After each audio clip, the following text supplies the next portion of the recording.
in the house. And this woman child died in the night because she overlaid it.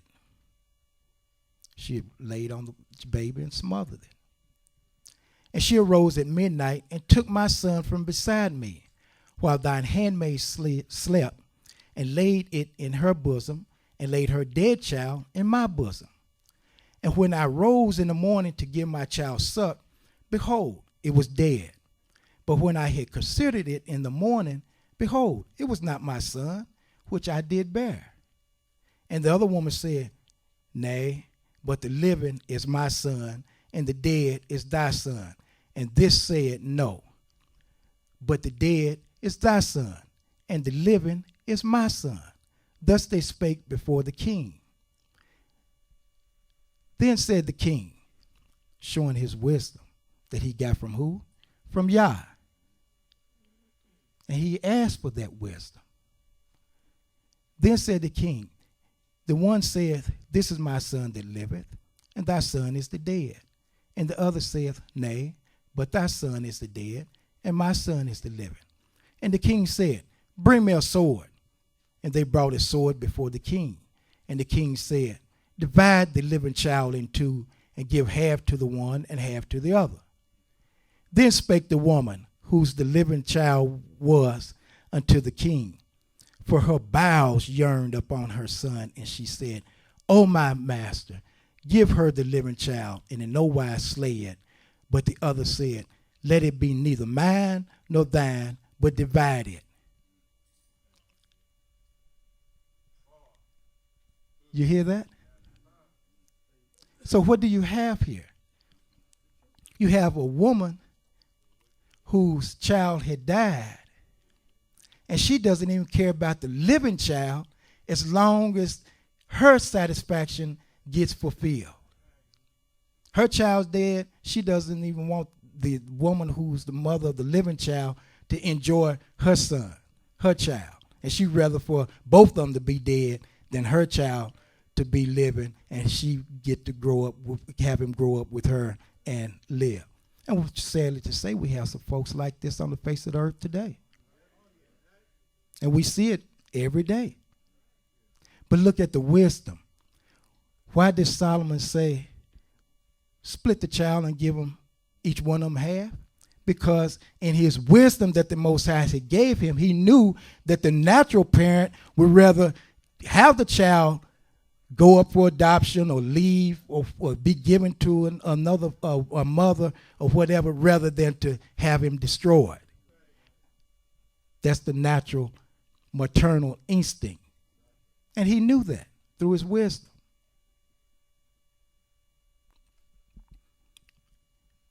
Verse 27, Then the king answered and said, Give her the living child, and in no wise slay it. She is the mother thereof. And all Israel heard of the judgment which the king had judged, and they feared the king, for they saw that the wisdom of Elohim was in him to do judgment. And this is the only way the people will fear us. This is the only way the people fear Israel, because they know that when a man of Israel or a daughter of Israel executes wisdom that they get from the Most High, he or she is one to be feared. But when you go out there and you do as the other people do, even though you may have surnamed yourself Israel, if you do as others do, there's no fear, there's no respect, because they know that the wisdom of the Most High Yah is not in you. You can't sit down and discern and execute judgment between a brother when he's doing wicked and you're doing the same thing that he does, or a sister and you're doing the same thing that she does, because there's no wisdom in you.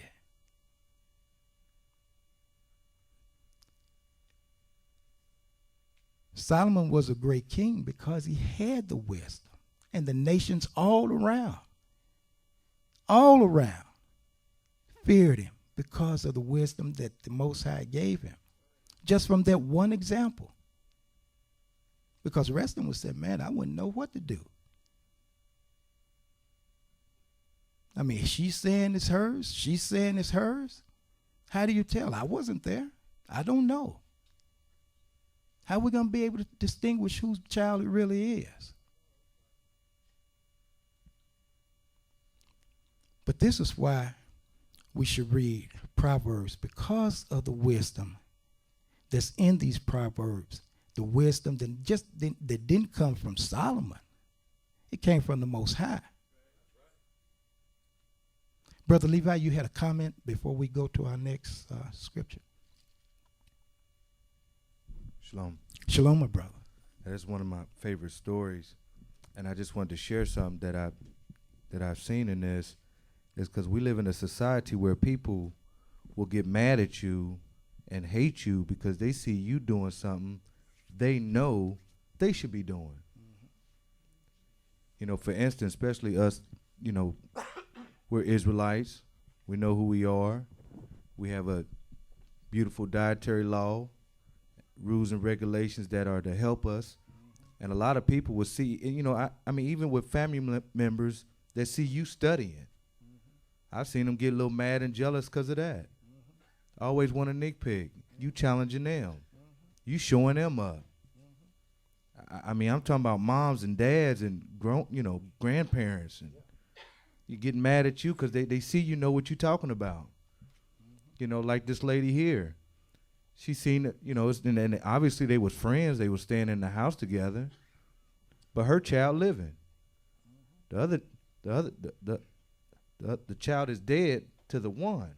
Mm-hmm. And like you said, instead of having feeling for life, she just rather, you know, well, her child can die too, as far as I'm concerned. Mm-hmm. But she see this lady raising her child up in the same house, vexing her. Mm-hmm. Wasn't the lady's fault.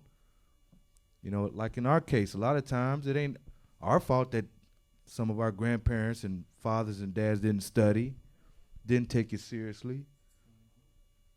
Just was a follower instead of a leader. Mm-hmm. And they see you starting to do things, they want to nitpick, challenge you on that, which is fine. Because, you know, sometimes we accept that.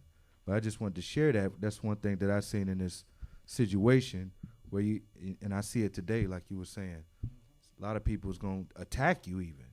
That's right. This lady was ready to kill this little baby. Mm-hmm. Yeah. Attack you for seeing you doing what they know they should be doing. In her case, you know, lady wanted her child back, but it's gone for, you know. Mm-hmm. Thank you. Yes, sir. Very good, my brother. So true.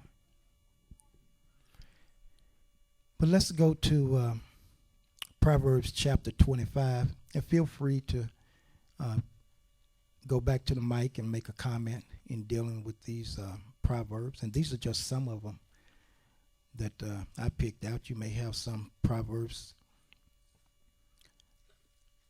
that you like, or verses in some of the Proverbs that you like. Let's start with Proverbs chapter, 25.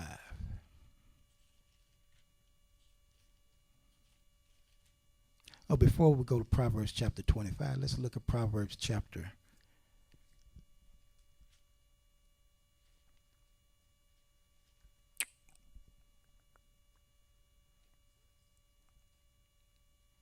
Well, let's just go to 25.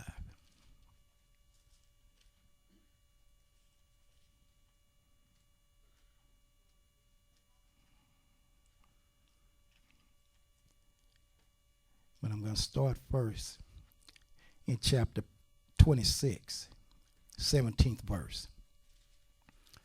And I'm just going here because Shabbat before last, there was a little small discussion about this. It says in the 17th verse of chapter 26, he that passeth by and meddleth with strife belonging not to him is like one that taketh a dog by the ears. And what do we get from that? Well, first of all, we know that it's trouble if you pick a dog up or take a dog by his ears. Likewise, it's trouble if you meddle with strife not belonging to you. And we were talking, some brothers can mention something about the situation that dealt with the man and the woman. The strife was going on between them, and another brother was intervening or tried to intervene. And let me tell you what happens.